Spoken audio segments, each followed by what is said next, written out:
So, alright, so we've got the rear spring seats, I guess the adjustable ones. Probably not going to be running those, just because it will be lower without. Okay, so the springs, you know, have some paint damage, fair bit of paint damage to that one. They were basically touching each other. So here's the other spring, again has some paint damage here, has some paint damage here that they've patched like with a touch-up paint. So kind of expected for the price. Has some damage to the top right here. So overall not great shipping at all. Kind of expected from a $200 set of coilovers though. I mean, to be honest, the welds look very decent. I was expecting terrible, but these are obviously machine welds. They seem perfectly fine. Springs, you know, same thing. The paint has chips all over and they've just hit it with touch-up paint. The part that holds the brake lines is just tack welded, so I'm not sure how well that will hold up. Overall, they seem okay. This one, a little bit of scratching on there. This one is a much better neck than the others. So you have your adjustability right here, and the welds on these look good as well. Overall, for 200 bucks, I don't think you can complain. Here are the little adjustable wrenches. So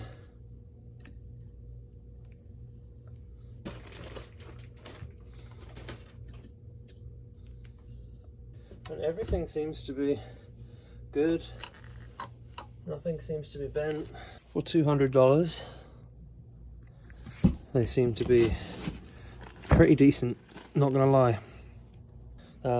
So we're gonna go ahead and put this stuff back in the box, and whenever the camber plates come, tomorrow hopefully, by the end of the week, like Friday, Saturday, we should have the wheel spacers, and then I'm going to go ahead and fit everything to the car.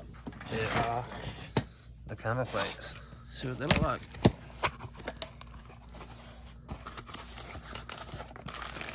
Here are little washer bushings that go between them. There's camber plate number 1, and there's number 2. Everything looks to be fine, no damage as to what I can see anywhere, which is better than how the coilovers came, because those had a little damage on them. I saw another guy on YouTube. He had to do a few things to make these camber plates work properly. The one thing he did speak about was these spacers right here. So you get these spacers and this one right here, which is the same as this one, and then 2 of these other small ones as well. This and this one on here I bought along with the nuts and the bolt, 1/2-inch bolt. So what I'm going to do is, just like the guy did in the video, took a file, took a drill, and he ran the drill and filed to make the diameter of this bushing a little smaller so that it doesn't bind when everything's tightened down to spec.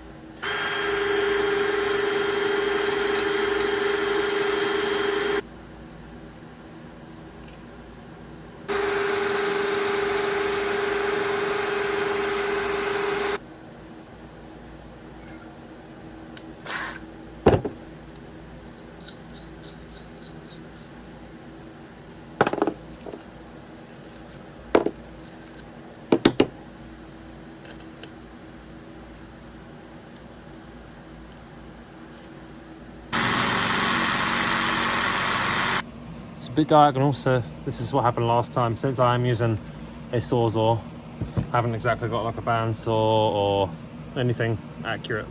And we're going to loosen the vise, and we're going to have it kind of level with the top of the vise where it needs to be. We're going to file this down now until we get to the point where this is completely level.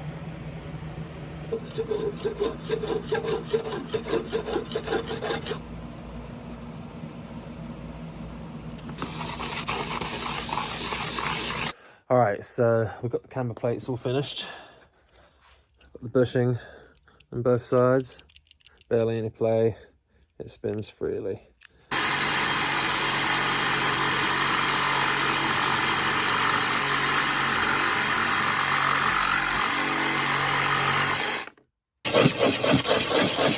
And then you have a spacer. And we're going to stick that between the top of the coilover and the camber plate.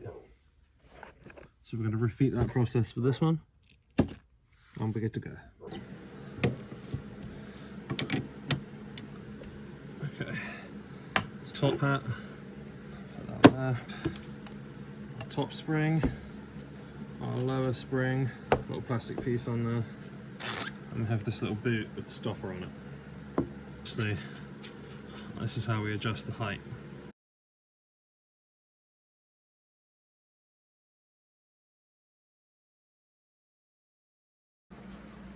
I'm going to lower these all the way down. Now what we want to do, bump stop,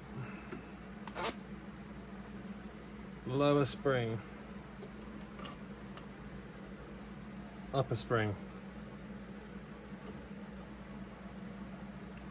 right, top hat, and here we have our spacers, a spacer that we made, 1/4 inch spacer, which fits perfectly on the inside of the top hat. So you want that there, and you want your large bushing, and then your camber plate. Now, you want to get your top nut ready, and get your top bushing, set it on there, and then what you want to do is pull the top hat down until you can get the spring. The nut on the spring, nut on the top of the coilover. And then you just want to pull the springs down by the top hat till it's on the way, all the way on there. 6mm and a 19mm.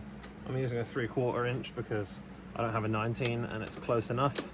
With such a big bolt like this, it doesn't really matter. So we're going to go ahead and tighten this.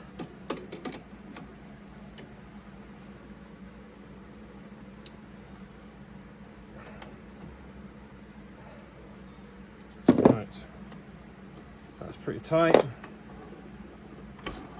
We have much less play. That is very good.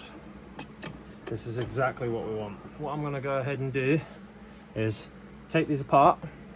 I'm going to put some grease on the bushing, and then I'm going to put blue thread locker on the top bolts. And then once that's done, we're about to take it straight from here over to here.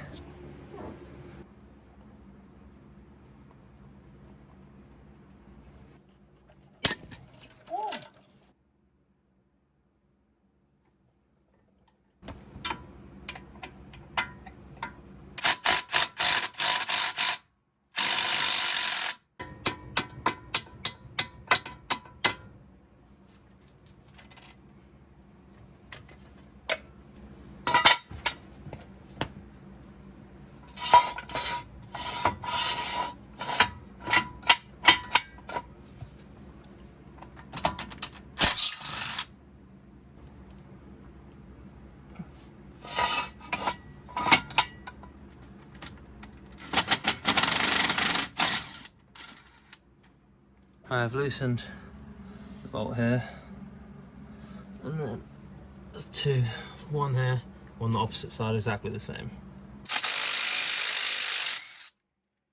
And now I'm going to take this nut, oh it's hot, and put it back on, upside down.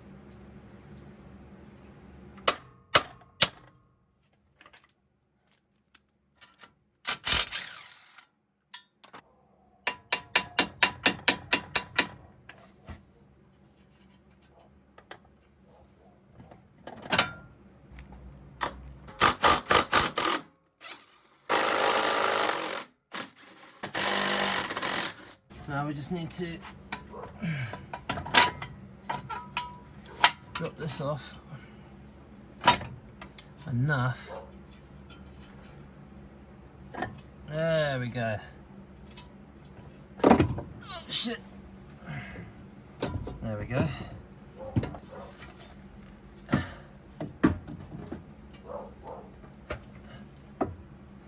Alright. There we go. So I have everything out that I need to be out, but everything that doesn't need to be touched hasn't been. I feel like this is the easiest way to do it.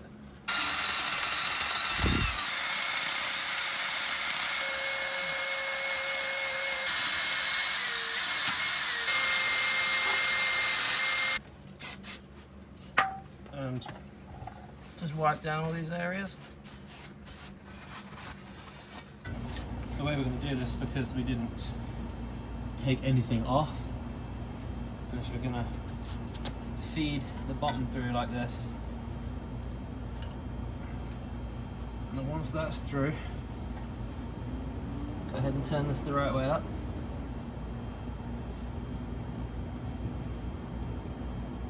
I'm going to go ahead and make sure our camber plate is the right way around.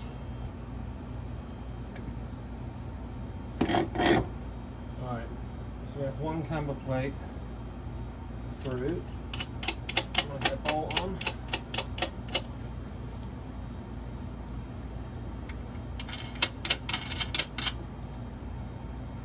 So we have our camber plate attached.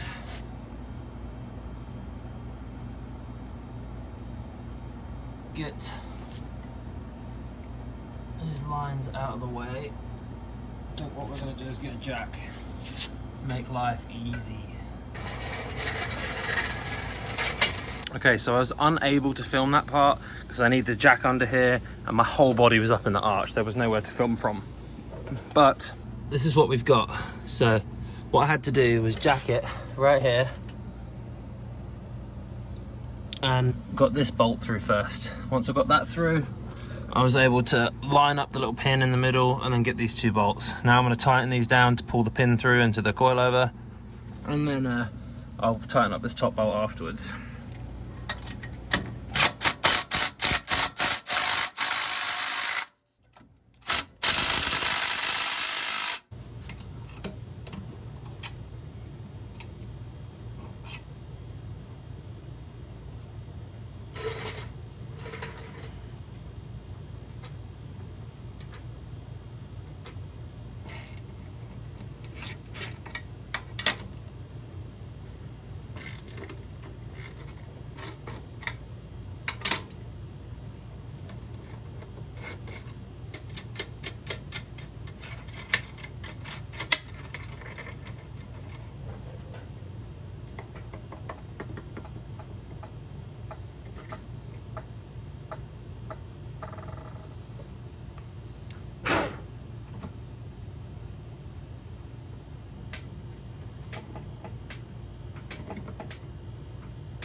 That's stupid.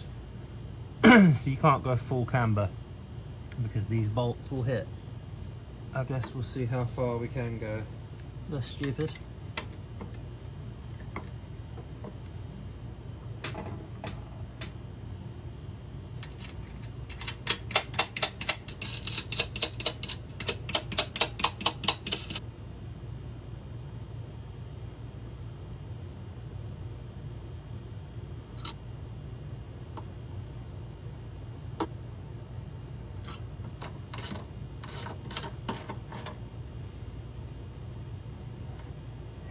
That's what we got right there.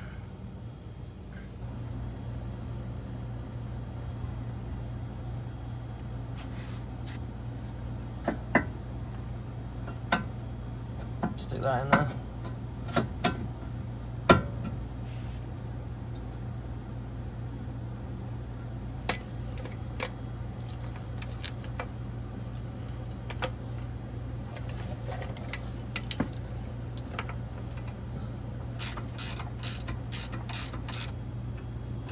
Right then, so we've got this one done. It's in. everything is good.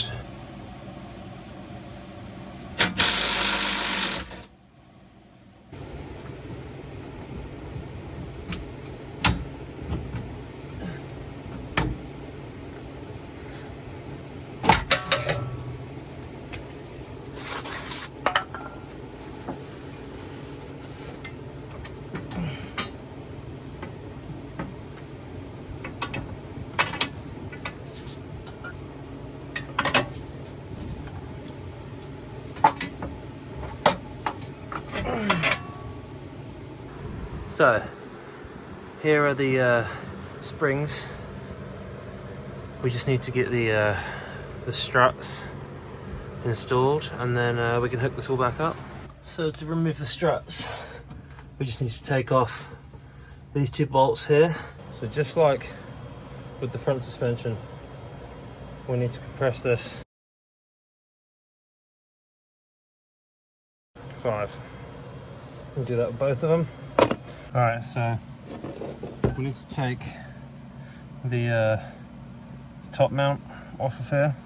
It's just this one bolt on the top and it should come straight off. Then we're going to transfer it over onto this one.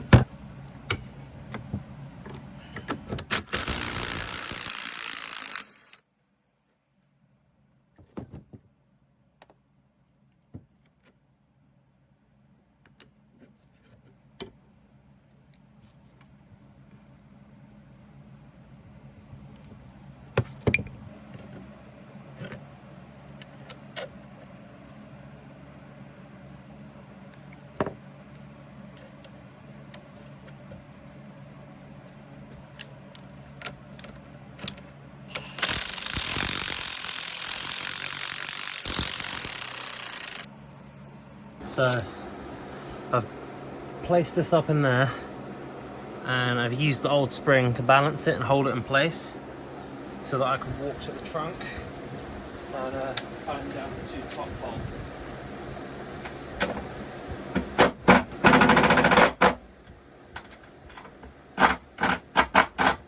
Now I can go ahead and remove the spring, and we just need to attach this bolt right here through here.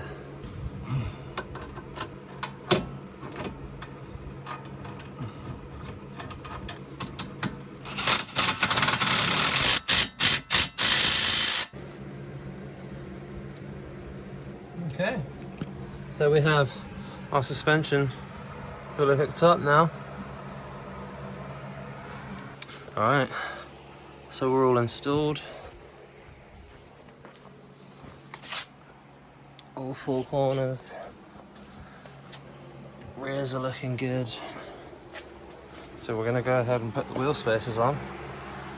We're going to clean the rotors up and drop this thing down, see what it looks like.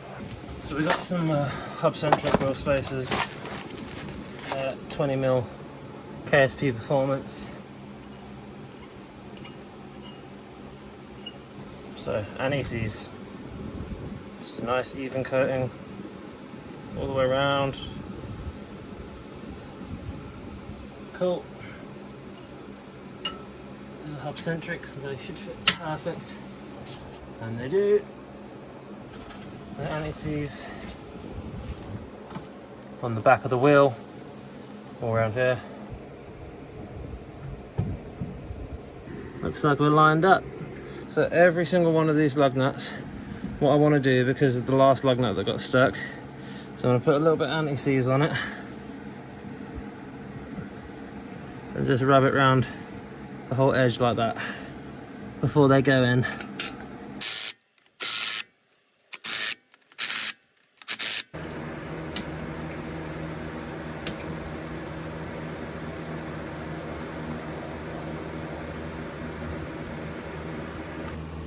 Pull this down. I should be able to pull that out.